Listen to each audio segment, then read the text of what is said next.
හරි. අපි මේ විශේෂාංගයෙන් අරගෙන එන්නේ බොහොම සුන්දර මනාලියක් ගැන කතා කරන්න. ඉතින් ඒ ගැන කතා කරන්න අපි ආරාධනා කරා පොළොන්නරුව හිඟුරක්ගොඩ ප්‍රදේශයේ ඔබ බොහොම දන්න හඳුනන ප්‍රවීණ රූපලාවන්‍ය ශිල්පී හා කේශාලංකරණ ශිල්පී සමන්ත ප්‍රේමසිරි මහත්මයා ආයුබෝවන්. ඒ වගේම ප්‍රවීණ රූපලාවන්‍ය ශිල්පිනී මදුෂා කුමාරි මහත්මිය ආයුබෝවන්. දෙදෙනාම බොහොම ආදරෙන් අපි පිළිගන්නවා නුගසෙවණට. ඉතින් අපි අද ඉන්නේ බොහොම ලස්සන අපූර්ව උඩරට මනාලියක්. නෙත්මි තමයි නිරූපණයෙන් දායක වෙන්නේ. බලන්නකො නෙත්මි දිහා. ඊට පස්සේ අපි කතා කරමු සමන්ත මහත්මයා අපි කොයි වගේද දැන් නෙත්මි වාද හැඩගන්නලා තියෙන්නේ? කොයි වගේ දේවල්ද පාවිච්චි කරලා තියෙන්නේ? මූලිකව අපි එතනින් පටන් ගමු කතාව.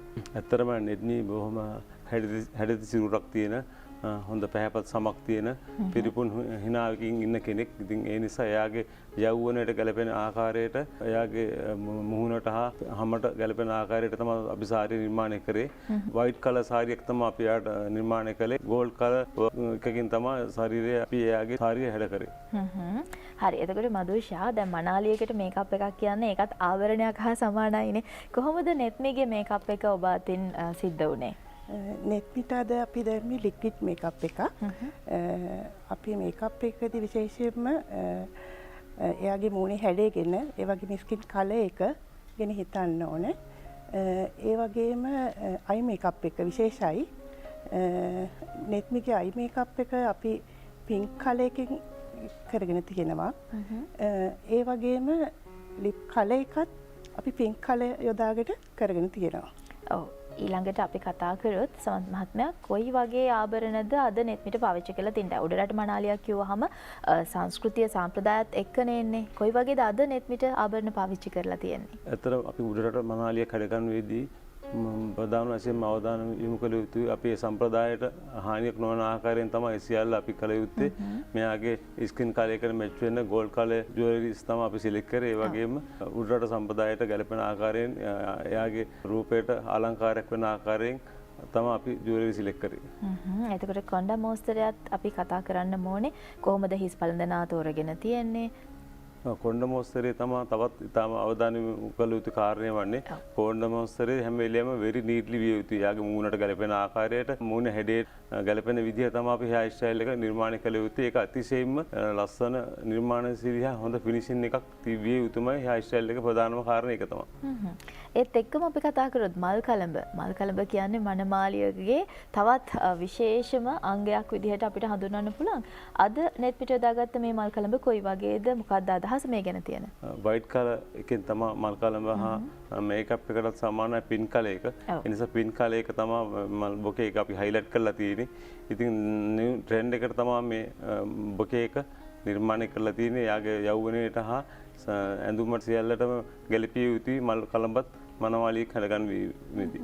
ඒත් එක්කම අපි කතා කරොත් හෙඩ් ඩ්‍රෙස් එක ගැන. ඔව් හෙඩ් ඩ්‍රෙස් උත් අනිවාර්යයෙන්ම මල් කලඹ හා සමාන විය යුතුමයි. ඒ වගේම යෞවනයට ගැලපෙන ආකාරයෙන් මේ සියල්ල නිර්මාණය කළ යුතුමයි. ඒ නිසා අපි ඒක සමානව සාරි එක, ජුවලරිස්, මල් බොකේ එක, හෙඩ් ඩ්‍රෙස් මේ සියල්ල නිර්මාණශීලීව සම්පූර්ණයෙන්ම ගැලපිය යුතුයි සියල්ලම එකට. ඒත් එක්කම අපි කතා කරොත් මදුෂා දැන් ඔසරිය කිව්වහම ඒක අපිට විවිධ ක්‍රම වලින් යොදා ගන්න පුළුවන්නේ. දැන් විවිධ මෝස්තර තියෙනවා, විවිධ රටා තියෙනවා. අද නෙත්මිට යොදාගෙන තියෙන මේ ඔසරිය කොයි විදිහටද ඇය වෙනුවෙන්ම අලංකරණය වෙලා තියෙන්නේ? මේක net material එකකින් කරපු සාරි එකක්. pure white සාරි එකක්. work එක gold පැහෙන් ගිහින් තියෙනවා. බෝරිච්ච අත යොදාගෙන උස මහතයි ටිකක් යුතිය. බෝරිච්ච අත යොදාගෙන අපි ඒක නිර්මාණය කරගෙන තියෙනවා. ජැකට් එක ගැන කතා කරොත් full work ජැකට් එකක් ඒ වගේ තමයි පිට පැත්තට ලොකු work එකක් දාලා තිබුණා. net මේ චුට්ටක් හැරෙමු එහා පැත්තට. බලන්න ඉතාමත්ම අපූර්වයි. අපි ගැන කතා කරමු. සිරුර ආවරණය වෙන ආකාරයට තමයි ජැකට් එක නිර්මාණය කරලා තියෙන්නේ. හරි. දැන් උඩරට මනාලිය කියන කෙනත් එක්කම අපි ගොඩක් කලාවට දකිනවානේ අයගේ යෙහෙලියන් ඒ වගේම මල් කුමාරියන්. අපි දැන් මේ යොදාගෙන තියෙන pure white color එකට කොයි වගේ වර්ණද මේ දවස්වල අපිට යොදා ගන්න පුළුවන්? යවුනට ගැලපෙන්නත් ඕන, new generation එකට ගැලපෙන්නත් ඕන. දැන් ට්‍රෙන්ඩ් එක ඉතින් ගොඩක්ම යන්නේ white color. white color එකට දැන් යනවා ඉතින් ඔය pink color එක තමයි මේ දවස්වල ට්‍රෙන්ඩින් යන color එක. pink color. ඊට අමතරව අපිට කොයි වගේ වෙන පාටවල දැන් අපි ගත්තොත් දෙවෙනි මනමාලියන්ට අපි දැන් රෝස පාට වගේ ගත්තොත් සමහරවිට දෙවෙනි මනමාලියෝ අකමැති වෙන්නත් පුළුවන්. එතකොට කොහොමද අපි ඒ සම්බන්ධතාවය ගොඩනගා ගන්නේ? ඒකට ඉතින් ඩිෆරන්ට් කලර් එකකින් තමයි හැම වෙලෙම මෙයාට ගැලපෙන්නත් ඕනේ. එයාගේ කලයක ඩිෆරන්ට් වෙන්නත් ඕනේ. සේම් මනමාලියට සමාන වුණොත් ඒක එදෙන හයිලයිට් වෙනවා මදි මනමාලිය නිසා දැන් හැම වෙලේම අනිත් අයට අපි ඩිෆරන්ට් කලර් වලින් තමයි දැන් මැච් කරන්නේ. ඔබතුමා දැන් ස්ත්‍රී පුරුෂ දෙපාර්ශ්වයටම හැඩගැන්වීම කටයුතු කරන නිසා මම හිතන්නේ හොඳ අවබෝධයක් තියෙනවා ඒක ගැන කතා කරද්දී.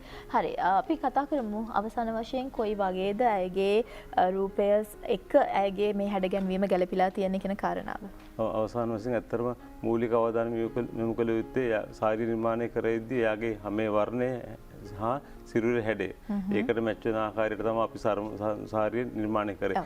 ඒකටම හා සමානව අපි ජුවලරිස් සිලෙක්ට් කරා.